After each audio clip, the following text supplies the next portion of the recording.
Let's get it. Subscribe to the channel. Yo, sit down. Let me do this. Hello, ladies and gentlemen. I go by the name of GODGOTHAM Game, and welcome back to the channel. The second channel. All right, y'all look at that thumbnail. Y'all see the title today. We got another one from the Weed Commander himself, and this is How Strong Is Yeager. I mean, Eren Yeager.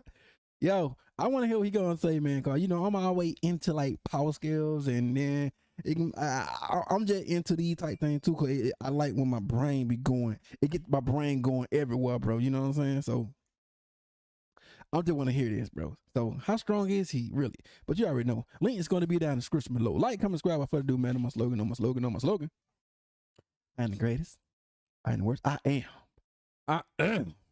God, I got to give it in one, see what he's going to So recently the announcement was made that the final season, part 3, part 1 of Attack on Titan is coming out on March 3rd. I don't know what's harder to believe, that we're getting more Attack on Titan in basically a month, or that we're on the third part of the final part and we're getting that third part in 2 parts. I mean, is this the final season anymore? The final season? I'm confused myself now. It has been 3 seasons, and now we're getting the 3rd season split into 2 parts. As long as they ain't making no movie of it. I don't want them to make a movie that makes, you know, episodes, but I don't want them to make no movie because, you know, I don't want the movie. No. We're gonna get to the end of part 2 and they're gonna tell us in a year and a half there'll be a movie. But since Attack on Titan is hot in the street, I hope it ain't no movie. I don't want no movie. I like to keep it playing episodes, man. Keep me going. Cause if it's a movie, then, man, I'm like, come on, man. I don't want to, you know what I'm saying? Like, man, I don't want the movie because, you know what I'm saying? I feel like it take away from certain things. You know what I'm saying? Like, no, I want to see the episodes. I hope it ain't no episode, but let's keep going. Right now, I figured with the final arc of Attack on Titan actually finally coming to a close here, I would answer a couple of key questions about Attack on Titan for you. And with the final arc being about everybody versus Eren, I figured I would answer the very important question, how strong is Eren? As recently as I know I saw the last, I ain't saw the last episode though, but don't he got out of what you call it, so yeah.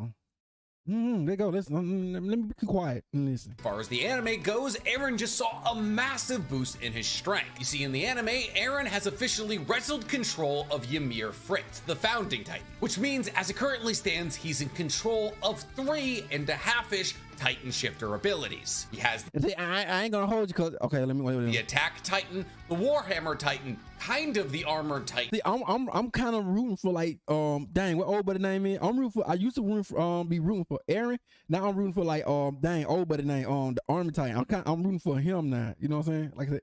And the founding Titan. And now that the rumbling has started, he's assumed this gangly, monstrous form referred to as the Doomsday Titan. But how strong is this Doomsday Titan? What will the unified forces of Paradise Island need in order to battle against this Titan? Well, I hope to answer those questions and a whole lot more here in a second, guys. First, please, for me, like this video, subscribe to the page, and hit that noti bell. And if you guys want to ask me questions and possibly hear my answer to them, well then go ahead and follow my brand new podcast, Otaku's Anonymous. It's an anime podcast that I'm doing with Danny Mato where we break down everything that happened in anime this week. And yes, there is a section every week that we call Love Letters where we answer your questions. So Eren Yeager, once the protagonist of Attack on Titan, now turned into the final antagonist, a diabolical doomsday titan dedicated to wiping out the entirety of life beyond the walls of Paradise Island. A man on a mission to liberate the subjects of Ymir by eradicating the rest of humanity, and he's bent on achieving these goals through the means of the rumbling. And while Eren was a formidable foe when he only had the— I used to like him back then when he was young, but now he got older. I respect him, but now I'm rooting for but the Army Titan dude now. I forget his name though. The Attack Titan, Eren has not only recently consumed Lara Tiber and acquired the powers of the Warhammer Titan, but has also freed the shackles on Ymir Fritz in the coordinate, which means that he, as the holder of the Founding Titan, can now control the powers of the Founding Titan without royal blood, meaning he doesn't need the likes of Zeke or Historia to activate his true power. But what is that true power? How far does this Doomsday Titan scale? Well, that's a tough question, especially to answer without talking about manga spoilers. So instead of focusing entirely on the Doomsday Titan form of Eren, we're just gonna be focusing on Eren and talking about his Doomsday form as one of the many forms he can take. So when talking about how strong Eren is, we have to start Yeah, cause Eren used to, he like when I saw him, like, oh man, bro, changed, but I understand, you know what I'm saying, like, you know what I'm saying, like if you was in his position, you know, when he was young and he seen all of it, and then, you know what I'm saying, like, I guess it. That's what I'm saying, like, and that's what I say, man, I still rock with Gabby, man, cause I still respect Gabby when she's, you know what I'm saying. Let's keep going, bro.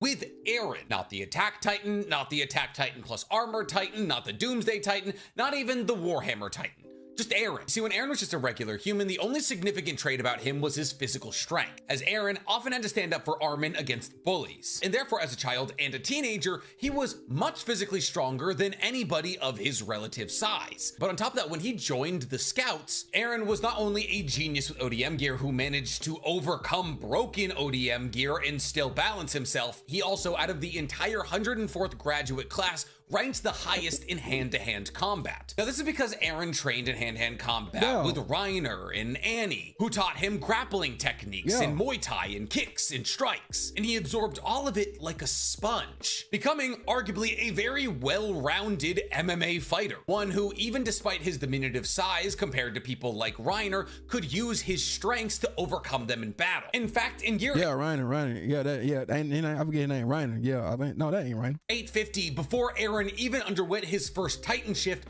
his combat rating was a 9 out of 10. However, when talking about Eren's true strengths, unfortunately, it doesn't come down to him as a human. Though he does use that hand-to-hand combat ability every once in a while to I ain't like that when I ain't like when he punched that boy, man. I'm like, come on, bro. But I understand, you know, Yeager had to do what he had to do. Yeager. lay the smackdown on Armin for really no reason. They're putting them things on him.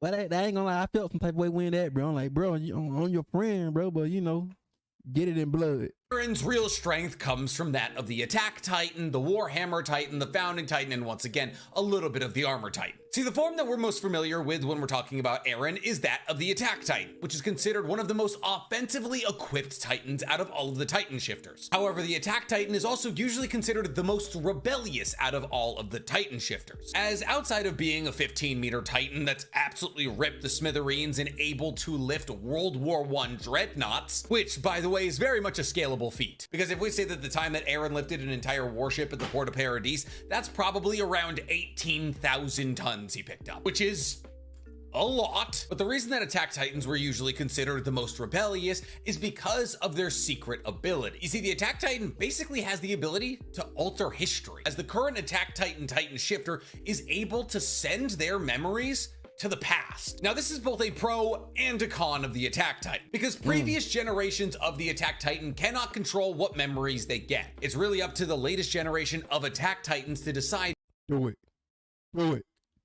what memories to send backwards. Because of this, an Attack Titan that's further down the line than all of the other Attack Titans can manipulate history to act in whatever way they want by controlling the information that's backwards flowing. And see, that crazy right now, man. I'm like, God, oh no, man. Because you saw the episode, I'm like, wait a minute. Oh, okay. This is exactly what Eren did. Eren sent back information. Reverse Uno. From his time as the Attack Titan to his father Grisha, manipulating his father into securing the Founding Titan for him. Which I know sounds complicated. How was Eren sending back information to Grisha and controlling the history that Eren experienced before Eren was even born? But the thing is, all of this information is passed through the coordinate, which is a space without time or matter. The coordinate is an extra-dimensional space where every single subject of Ymir that ever has existed or will exists. And this is because of the existence of the Founding Titan, because the Founding Titan is able to see everything that's ever happened, is happening, or will happen simultaneously, so long as they're connected to royal blood. And since all subjects of Ymir are technically offsprings of the Founding Titan to some degree, the timeline of Attack on Titan is not a straight line. It's a circle where everything that's ever happening is still happening, everything that is happening, and something like a loop. Everything that hasn't happened yet has already technically happened. Are you confused yet? Good, it's gonna get worse. So in this form, not only is Eren able to lift 18,000 tons in a World War I dreadnought, and control history by sending his memories back to Grisha and those who came before Grisha, Eren has also been shown dodging things like artillery fire, which travel at a supersonic speed. But this does not by any means mean in this form that Eren can travel at supersonic speeds. It just means that in this form, his reaction time is supersonic. Eren's travel speed in the Attack Titan is probably somewhere between like 40 and 50 miles an hour. He's faster than horses, and that's pretty much it. He's about as fast as you would be if you were 15 meters tall and could sprint. However, Eren didn't stop with the Attack Titan. Eren was given a vial of serum labeled Armor from Rod Reese. And after receiving this vial, Eren gained the ability to harden, much in the same way that the Armored Titan has the ability to harden their skin. But Eren practiced hardening for months with Hanji, specifically to close the hole in the wall in Wall Marie. Well, yeah, I was about to say, boy, he beat me to it though. So let me hush and be in this watch. This obviously was a look forward to the fact that all of the walls were created using hardened colossal titans, but that's not relevant to today's conversation. But the irony of Eren learning this hardening technique is that he was better at it than the armored titan, as multiple times Eren has shown with his hardened face. Like I said, I'm rooting for the army titan, bro. I gave up on Eren Yeager. I gave up on him. I'm rooting for the army titan now, bro. God, that crazy, cause I switched real quick, bro. To be able to break the armor of the armored titan, implying that not only is Eren's hardening probably harder than the armored titans, but also I'm rooting for the army titan, man. You already know. I'm with you, Gabby. Giving us a rough estimate of what Eren's attack power in the attack form is. You see, because we know that Reiner's armor has tanked a Colossal Titan explosion before, and the Colossal Titan explosion is estimated to be anywhere between a large town and small city level attack. We know this most specifically from Armin's transformation into the Colossal Titan in the Bay of Libero, where he not only eviscerates the entire bay, but about half of the city. And Reiner's armor has been shown to be able to tank that explosion. So the fact that Eren's able to break armor that can tank that level of explosion tells us that Eren's attack power is somewhere around small city level. Not that he can punch the ground and destroy a small city, but just that his punch can break those with small city level durability. But unfortunately for the rest of the world, that's not where Eren's abilities stopped. Because on the same night that Armin turned into the Colossal Titan and genocided half of the city, Eren acquired the Warhammer Titan. And the Warhammer Titan is top 3 strongest titans out of all of the Titan shifters. As the Warhammer Titan, on top of being one of the physically largest titans acquired from being a Titan shifter, grants the Titan shifter the ability to create weapons and armor and displace their own body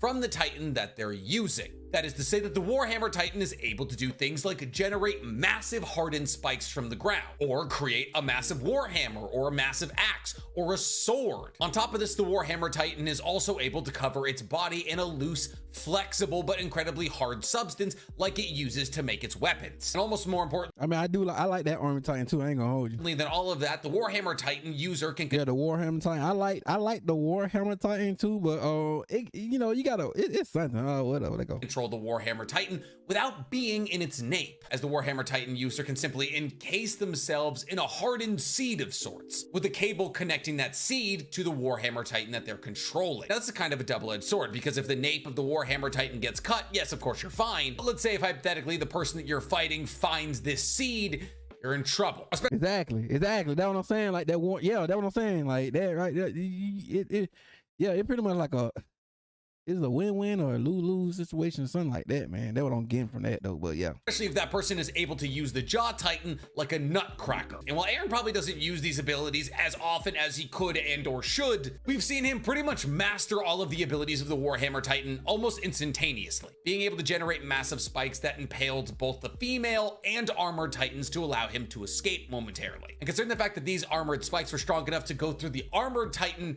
that's saying something, considering the fact that we just scaled the durability of the armored Titan. So does the acquirement of the Warhammer Titan really increase the base stats of Eren to any meaningful degree? I mean, sort of. You see, Eren already had the ability to harden better than the armored Titan, which would mean that he really wouldn't need the Warhammer Titan's abilities to improve his defense. Unless he probably just wanted it, though, that's all. To himself. The ability to possibly cover himself in the armor that was used by the Warhammer Titan is a slight boost. Really, all that happens with Eren after acquiring the Warhammer Titan is the fact that his range increases, as he can generate weapons to fight from afar and also shoot spikes out of the ground. So to a degree, his attack power also increases. But more than anything, his hacks increase. It's another notch on the utility belt for Eren. And if Batman has taught us anything, a utility belt should not be underestimated. But honestly, having the Attack Titan and the Warhammer Titan and the Armor Titan doesn't really mean anything if you have the last Titan he has the Founding Titan. See, while those other three are very, very nice to have, the Founding Titan is essentially God for the subjects of Ymir. You see, for the majority of the show, Pretty much the key. in the manga, Eren couldn't control the Founding Titan. And this is because you needed to be a descendant of royal blood to have full control over the Founding Titan. Get it in blood.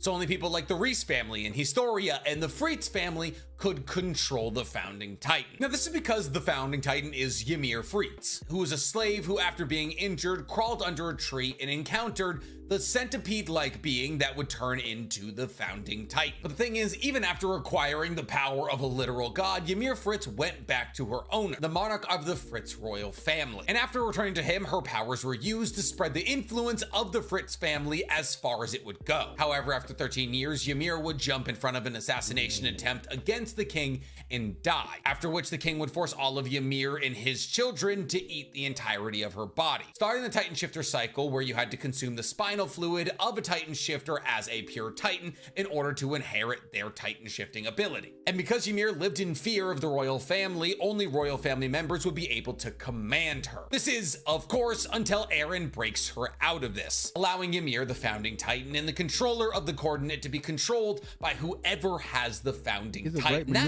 That's bad, because like I stated, the Founding Titan is basically God to the subjects of Ymir. And if the rest of the world is stuck in World War I levels of technology, it's also God to the rest of the world. You see, the Founding Titan has the ability to control all Titans. This is how Eren was able to initiate the rumbling. Eren took control of all of the colossal Titans in the walls, unhardened them, and began their march across the ocean. Now, while this is stated and shown that it works better on pure Titans, it also does have a small amount of effect on Titan shifters. A command by the Founding Titan to a Titan shifter is kind of like a suggestion, not one you have to act on, but one you feel as though you're inclined to act on. Though to pure Titans like the colossal Titans and all of the Titans outside of the walls that aren't Titan shifters, this is an absolute command. The lack of humanity in these pure Titans stops them from being able to say no. But the thing is, the powers don't end there. As the Founding Titan, Eren is also able to Titanize any subject of Ymir. This is actually how Karl Fritz created the walls around Paradise in the first place. With control of the Founding Titan, he Titanized a bunch of the subjects of Ymir and turned them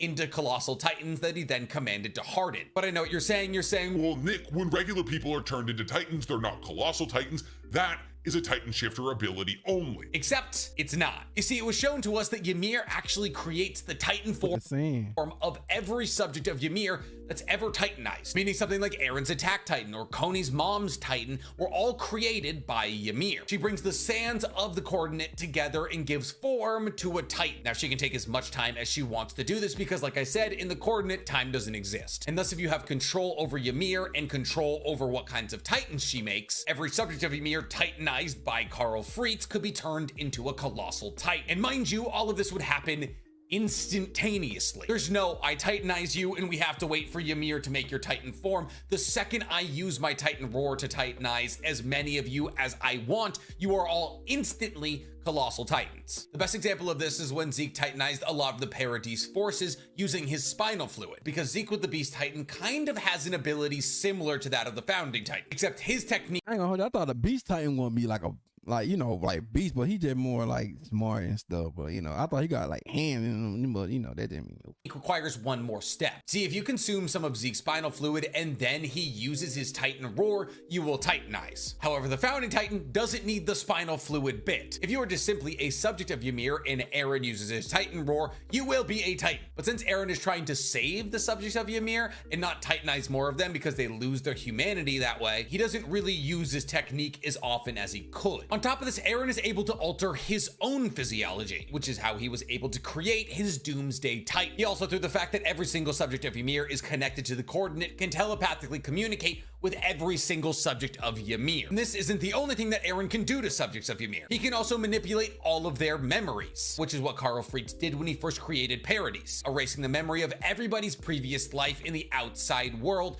using his Founding Titan ability. So to subjects of Ymir within yelling range of Eren, history is whatever he wants it to be. And more than manipulating just memories, Eren also has the ability to anatomically manipulate any subject of Ymir. Now, I'm not just talking about titanizing them and controlling what titan they turn into. I'm talking about just changing their human bodies. Now, obviously, this is what Zeke wanted to do with the founding titan ability. He wanted to sterilize all subjects of Ymir so they would be the last generation of possible titan shifters. And Zeke found out this was a possibility because a couple of generations back, there was a king who was dealing with all of his people dying from a deadly plague. So the king used the power of the founding titan to make every subject of Ymir immune to this plague, meaning that somebody with complete and total control over the founding titan has complete and total control over the anatomy of every single subject of Ymir. That is to say that the person with the founding titan could just say the subjects of Ymir no longer have hearts and wipe them all out like that. So this still leaves us with the question, how strong is Eren? Well, Eren in his Doomsday form still has access to all of the abilities he had prior to entering the form. It's just in this form, he's larger than Rod Reese was. He's roughly 400 meters tall and God knows how long. The irony of this form, even though it may look incredibly intimidating, is that his defensive power actually goes